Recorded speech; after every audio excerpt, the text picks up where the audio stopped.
the Center for Innovation and Technology is offering you a golden opportunity to speak directly to your market at an affordable price. We also offer media training workshops, live streaming, documentary production, and events management. Get in touch with us today on the following numbers: +263 867 711 0290 or 0718 100 235. Don't forget to subscribe to our social media platforms. Like our Facebook page, Center for Innovation and Technology. Follow us on Twitter @SiteZW. And you can also check out our website, www.site.org.zw. Mr. Mpala is already standing up to his job. He's the managing director of MOB Capital desk, and he's the vice chairperson of the Zimbabwe Association of Microfinance Institutions. He has a weekly business column in the local newspaper here, and he's won awards as a member of the ZNCC, and he's also a Rotarian, which is a very good thing, and I always like people who belong to this institution. Thank you, Mr. Mpala. Okay. Thank you so much. All right. Thank you, Doc. Feels like I'm campaigning for a political post somewhere. I think for a number person, that might not be that bad. Good afternoon, ladies and gentlemen. Just call me Mr. Brown. I prefer that. All right. Let's get into the thick of things. I'll try to keep it very simple and very stupid. And I'm going to make a big assumption right now. That he who or she who is here, they've read or they've meant to understood about the new MPS for 2019 that was announced by Dr. John. For me to, because I can't pronounce his last name correctly because of my Wild West heritage. So whatever John said, I would like to believe that everyone else has gone through it. So what we're going to have to do is just going to be 15 or 25 minutes from the perspective of a business. Sorry guys, there's not going to be any PowerPoint presentation, so that you can lend me your Bulawayo ears or your Ndebele ears so that we can go into the thick of things. Allow me to be who I am, Mr. Brown. All right. First things first, that became a legal instrument. That goes without saying. So everything else is legal right now. You can be able to do what needs to be done. Let's have a look at bank's capitalization.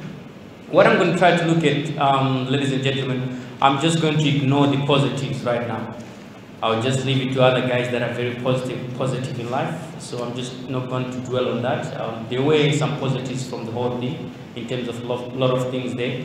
So I'm just going to look at the concerns, mainly that was what I was asked to look at in terms of business. What are the concerns coming from the MPAs 2019? So the other things, there are also positives that came out from there. Let's not, look as if we're only looking at the negatives in terms of everything else. Let's look at in terms of export retention. You remember there was a lot of export retention that came into the whole thing, where your gold was at 55%. Manufacturing came down from that is from 100% to 80%, and there were a whole lot of sectors that was challenged there.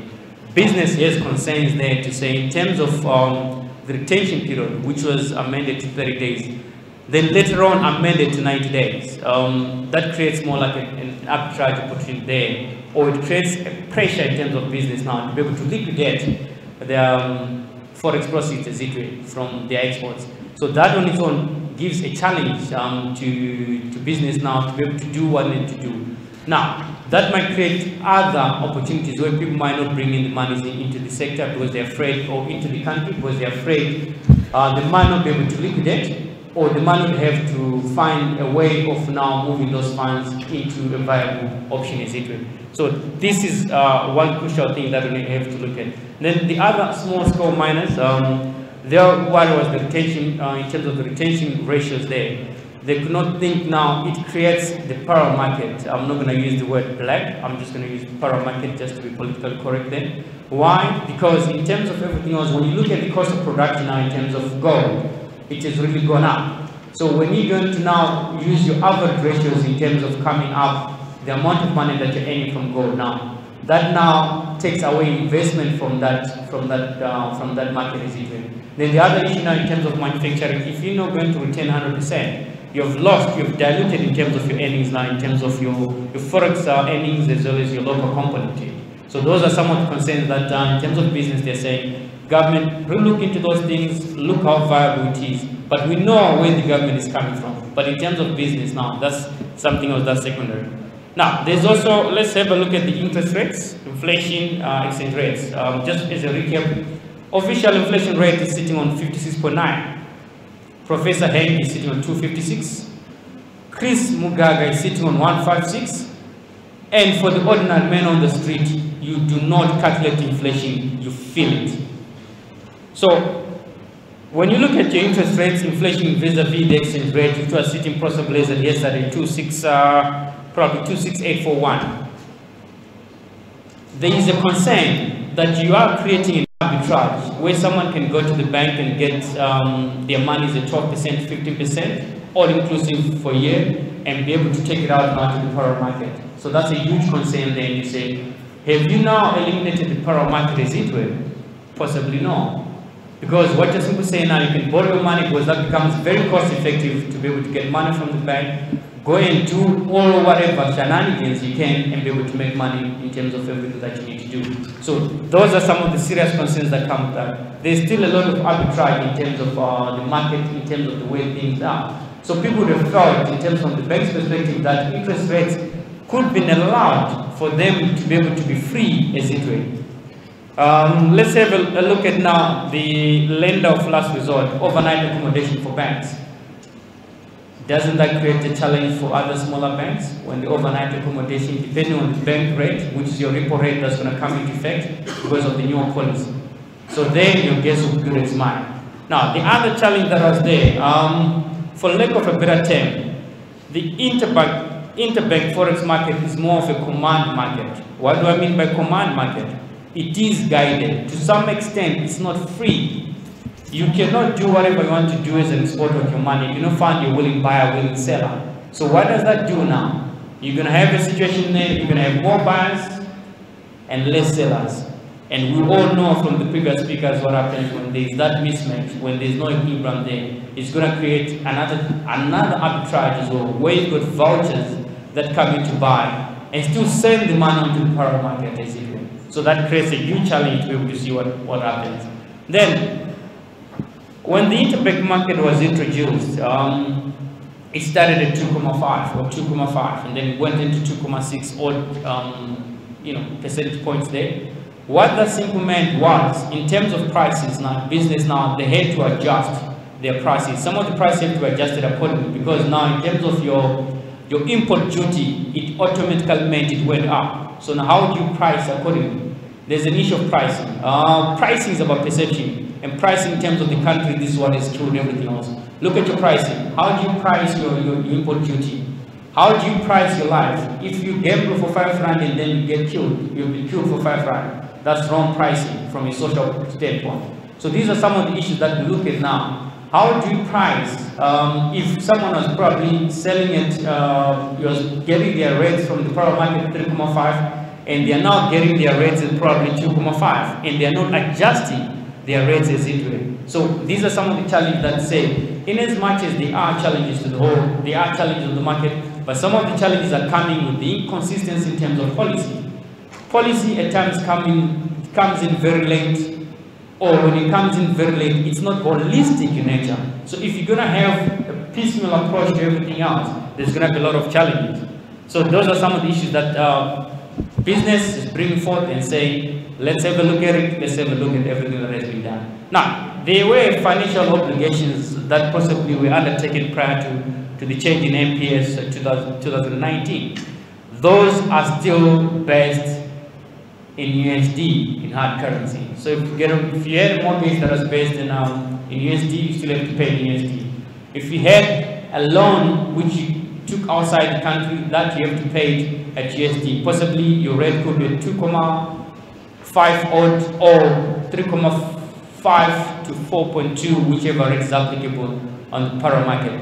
But suffice to say, the power market is still an illegal entity. So how does business get, when, in terms of the throughput, in terms of the forex, because of production? There isn't much forex coming. I think just to demystify, it's not just about production. When you talk in terms of exports, there's also goods and services, which is probably where I'm missing. We need to have a service industry that will be able to earn the forex that we so yearn to have as a country, we so yearn to have as Malawi, we so yearn to have as individuals or as respective business people. So those are some of the areas that we need to look at and say, all right, we've done this whole thing, but the MP as 2019 was silent on internal devaluation. How do you look at probably your utility bills and all the other bank charges that are supposed to come with that, all the other, salaries that are supposed to come with that. So in terms of the holistic approach, you discover there was no, when you float your currency, for lack of a better term there are other issues that you need to bring to the fore for you to be able to, solve the ills, whether social or economic, be able to do what needs to be done. So those are some of the challenges that are saying, what were you supposed to look at and say A, B, C, D? Okay, there was the monetary policy, but business also concerned, is it really aligned to the fiscal policy? Because these two have to be aligned. Is it aligned to be able to give a conducive environment at the end of the day? Because whatever you're trying to do, you're trying to promote private business. I know I've always advocated for government to be entrepreneurial. I think that's a debate for another day. But it needs to create a business environment that's very conducive for business to thrive and be able, so that they can be able to take the business that's thriving, so that we have more business being done in a formal manner, therefore be able to collect your taxes. Because taxes are natural in any case, and you need them for your development. So those are some of the issues that we need to do. There was also the issue of inflation targeting, which was not really addressed. Are we going to inflation target? Business too worried now. Whatever is coming out from there is not what it's supposed to be. Then there's a big challenge in terms of, I think my earlier speakers were talking about planning. You can't plan without statistics. How do you do research without statistics? But statistics have to be real. They have to be religious. They have to be authentic. Figures will never lie. How do I make plans when I'm based in terms of I'm using probably my 56 point something in terms of my inflation rate, but when I can feel it, because I know probably because of the basket that we're using in terms of calculating inflation is wrong, or it needs to be reviewed, so that we can be able to capture that which is inflation in terms of our environment. So how do you make decisions when some of the statistics that we're getting are not based on the true reflection on the ground in terms of economics? So these are some of the challenges that are saying, they will need a social contract. There is no social contract to be able to say, in terms of business, labor, capital, and everything else around it, how do they come together to be able to bring in factors that will be able now to handle the situation in cities? So, ladies and gentlemen, when you are looking at a lot of these things, we're saying there was a non-committal in terms of currency, your own currency. I know right now is not the right time to talk about it, but there should have been time frames to be able to discuss, to say, eventually when are we going to have our own currency? Because in as much as we appreciate the dollarization, we want to arrest inflation, but eventually, after all has been said and done, you will need your own currency. Whatever name you're going to give it, you need your own currency to be able to do what needs to be done. And then, but the question still arises, is Zimbabwe at where it is because if it's a currency problem, is it a culture problem, or is it a mindset problem? So that when you put everything in its point, you discover, at the end of the day, I listen to people when they talk of government. Government is made of individuals. Police are made up of individuals. Private sector is made up of individuals. So it is that which an individual has as a trait or as a value system, that which you see. Those that make policies, they're coming from you and me. They're coming from Blawa as well. They're coming from one day. So is it about good or bad money? Or is it about good or bad people? Your guess will be as good as mine. So these are some of the issues that we're trying to look at in terms of real time. Okay, there were a lot of issues that were raised. Export incentives, 5% vis-a-vis your official inflation at approximately 57%. In as much as it was taken out, it's still now it's still as a cost to a company to say, if I exported, I was getting a bit of money from there. Therefore, I could be able to offset some of my financial or my liabilities using the 5%. So once that is taken out, imagine someone in manufacturing, your export incentives is out, and you're no longer retaining 100%, but you've lost 20%. Do the math. You discover now you need to be more innovative, you need to think and be able to make more money than what you used yesterday. But at the end of the day, I think what industry is yearning for, because in terms of the policies, industry now wants of opinion that RBZ, as the Central Bank of Zimbabwe, it has to have that autonomy to be able to make decisions that are sound, that are coherent, that are consistent with the theme that you want private business to prosper and be able to do that we're supposed to do. So there is concern to say there's a lot of policy concern from Reserve Bank, and Reserve Bank needs to do away with your quasi operations that are affecting businesses and then move into, for now, there might not be really a lender of last resort because we do not have the currency of our own, but be a pseudo lender of last resort as it so that they can facilitate in terms of what all the interbank trade and be able to bring out sanity as it on the market, bring out sanity in terms of the banks. By now, having banks capitalization at 100 million, but we're now saying once you've floated the currency now, doesn't that also create a challenge in terms of inconsistency to investors that want to come into business maybe to do what's to be done? For those that are in the accounting field, how do you report your figures? There is a big conglomerate right now, I think it's a couple weeks or couple days back, they pegged their rate at 3.3 when the official is at 2.6. So how do you now go forward and be able to report to an outside person? So it becomes a perception thing. If I'm saying Zimbabwe is probably, argument's sake, 200, it could be 200 million, $200 billion economy. Then the outside world, how do they justify to say, in terms of your business is worth this much? What sort of rate are they using? So there's a lot of inconsistency in terms of figures and everything else, which creates a challenge for planning, which creates a challenge for you to be able to go out there and be able to get funding, especially for loyal businesses which are now trying to retool. But of course, who is good tooling? The same person that we gave money 5 years back is asking for retooling funds? Isn't that oxymoronic? I don't know, be good as mine. At times you cry, but I will cry to the right person, I will do the wrong thing. So ladies and gentlemen, normally I don't like to talk a lot. I think probably I'm just going to jazz it up a bit. Allow me to be me, Mr. Brown. To jazz it up a bit, when I take questions, I'll be able to be coming in and be able to proffer anything else that comes with that. So ladies and gentlemen, that was a 68-page document. We just managed to summarize it a bit. From just the concerns, I've not looked at what other issues. There were some, some good takeaways to do that, but I was not allowed to look at the concerns. So out of the concerns, possibly allow me, Doc, to be able to take questions as we go along. We'll chit-chat. I shall be chit-chatting, and we'll keep it real for now. We'll keep it real. Thank you.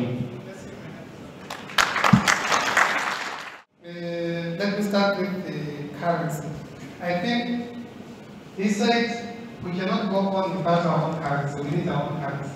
Maybe the question may be whether we need that. Do we have the conditions? We created the environment for that currency. What is the inflation rate? About this, I think he said something that is very important to us. That on the streets, talking about us, we do not calculate the rate of inflation. We feel it, right? And challenges to businesses, the US dollar obligations that businesses have.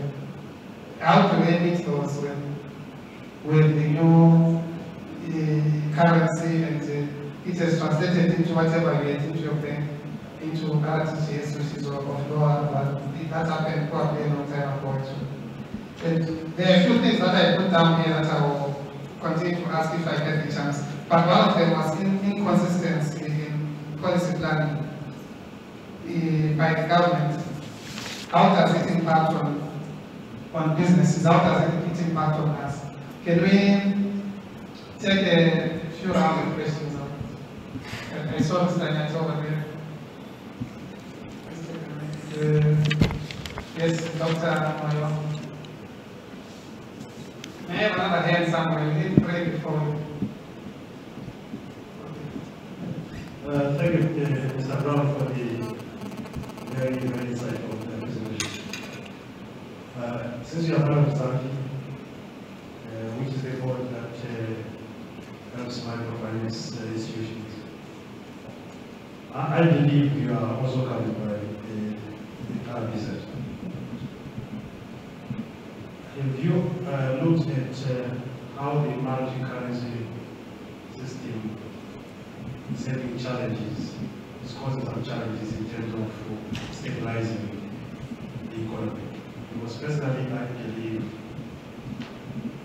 the money that is circulating out still does not go to the bank, especially the foreign currency money. So how can we talk about the local currency, which is RTGS dollar, versus the multi-currency? So how can we, I'm looking at in other countries, whereby the foreign currency is not just circulating everywhere. It must circulate by a proper financial institution. But me here in my shop in Kabin, I can also access that. So can you look at that and see how we can correct that? Because even during the dollarization, as much as everyone, please, I'm not being political here, talk more, please, don't think I'm political here.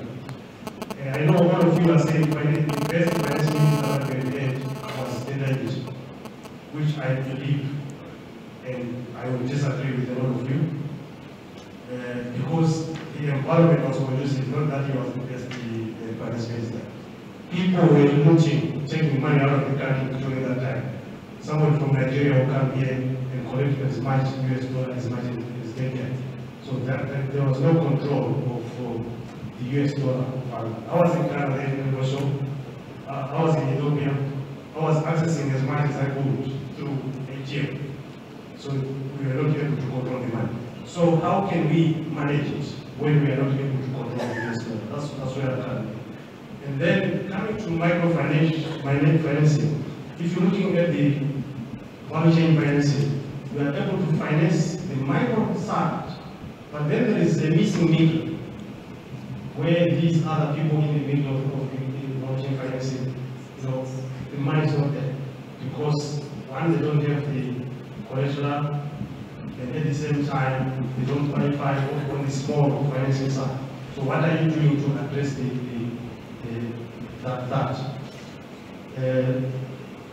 Then the last one, which I also want to check with everyone here. Are we all confident that if local currency is introduced, our economy is able to withstand the introduction of the new currency?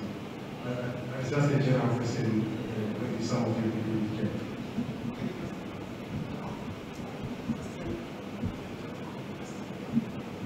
Thank you, Mr. B.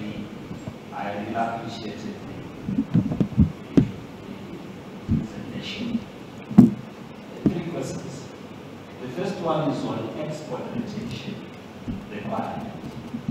Can you explain to us what is the regional best practice? If currently the business in Zimbabwe is not happy with 30 days, 5 to 9 days, you say, what is the regional and international best practice? The second one is, are you aware that most of the, not most, but some of the products that are produced locally and are not available locally are exported? You go to Botswana next door, you find a number of products in South Africa, your Mazole, your Vati shoes, which are not in the country Zimbabwe is exporting.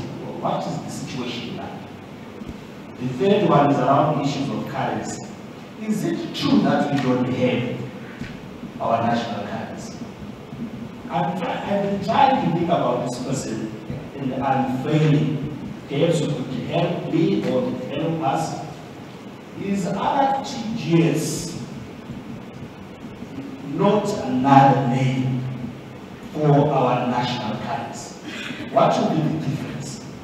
I thought somehow we have already introduced national currency, but if it's not, please do explain. Finally, I would have appreciated at personal level, and I think I shared this idea with others that we should have adopted the rand. We should have randized our economy, our currency, by joining the rand monetary union or the common monetary area, the part of the customs, the Southern African customs union. It was going to do us better in terms of confidence and trust. Okay. And I contributed a bit. Right. I would like to make you aware of the fact that we have a new currency. And this new currency is not what you call the RTGS dollar now. But the new currency was introduced when they introduced the bond. We all know that. Let's not be apologetic about it. I mean, the government would be, not me anyway. I remember speaking against the bond note. When they introduced it, they called us to a conference, the small city, okay? That was when the new currency was introduced. This government has been insincere from day one. So there is no way where you think there will be conditions that are suitable for introduction. They will never be there. They've just introduced it in that sense. Let's get used to that.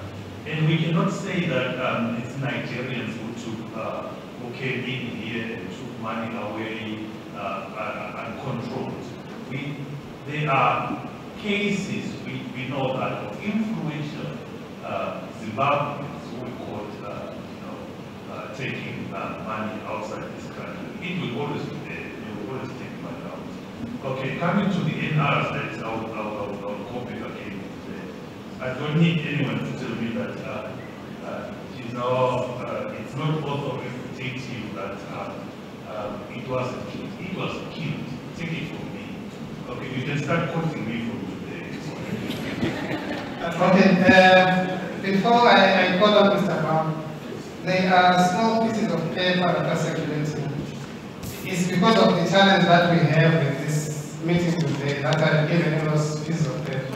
What I want you to do with them is to write down what you think needs to be done to fix the problems that we presented. It may be from some of the issues that the presenter said. Just write one thing that you think needs to be done and pass it to the end of your table. If you can do that before we finish this session, it's important for our closing session. Thank you, Mr. Brown. All right, thank you. I've literally forgotten all the questions that were being asked. I think that's the unfortunate part of having to listen to everything. All right, let's start with the gentleman over there. In terms of the multi-currency scenario that's prevailing right now, because everything else is legally, you can be able to lend using all the currencies as it were, your RTGS dollar, your rand, all the other currencies that are required on the market. You can be able to do that. So there isn't much of a challenge. It's just probably in the issue of in terms of what can I say? In terms of issue of a technicality, but in terms of lending, you can just lend across and be able to give terms and conditions as far as that is concerned. Then the other issue that you need to appreciate is in terms of the Reserve Act. The microfinances are governed by certain act. Now, what that simply means, like there's a cap at which they can do rates as it is. But right now, that cap already has been, what can I say, wiped out by inflation. But we're still keeping to that cap. That's also creates a viability challenge in terms of microfinance. You've got funds possibly outside the country, or the directors' funds or shareholders that are putting money there. But the return that you're getting now vis-a-vis the inflation and the people that you're funding, that creates a viability challenge in terms of the sector as well. Then coming to the other issue of looting, I think that came into the whole part. I think what we need to manage is the culture. I don't want labels like to do government and private companies or groups and everything else. I like to look at the culture which is prevalent at government level, at private sector level. It's a simple representative of the society that we live in. If the country is broke, be assured most of the guys out there are broke. If people are living, if the government is living beyond its means, let me assure you, because everyone else that's doing that, it's also from the society. Therefore, everyone is living beyond means. If the private sector, there's a lot of corruption or there's a lot of inequality, it implies it's a representative of the society, because these captains of industries and policymakers are from the society. So it's a representative sample of the community. So you can't now talk about labeling companies, everything else. We need to change as a people. We need to change the way we look at money, like my earlier speaker we need to change how we define money and everything else. So these are some of the issues that we're looking. There's the value chain financing, where you're looking at the complete value chain. I hate these terms because these are some of the terms that people use to bully you in terms of your thinking. But what I'm trying to look at it to say now, he who does not have collateral has to have a great idea. For your own information, money is obedient to a great idea. If you've got a great idea, there's something that can be worked around your lack of collateral in terms of all that. For as long as your idea is good enough, it will find money on the market. So a great idea will be able to now bring in the other guys that are banged as it were. So for as long as your idea is shaky, you're going to have a challenge. Just like if you're married, you trust your wife or you trust your spouse, but you still have to check to make sure that everything else is in order. There's also a social implication to that. Let's come to the export retention. What happens now, I think Zimbabwe, at times, I'm just going to not agree with Umalume Usman and Dr. Morris Mpala. At times they're using these models and theorems from other parts of the world, but it's not Zimbabwe that's unique. I'm not wanting to debate about this thing. At times we want to fit something else that has happened somewhere, but the Zimbabwe scenario, has it ever happened anywhere else? A non-warring company, or treat Zimbabwe as a company, trying to make the industry. So let's think at times, some of the ideas that we're trying to implement here, they have to be coming from Zimbabwe, and they have to do that.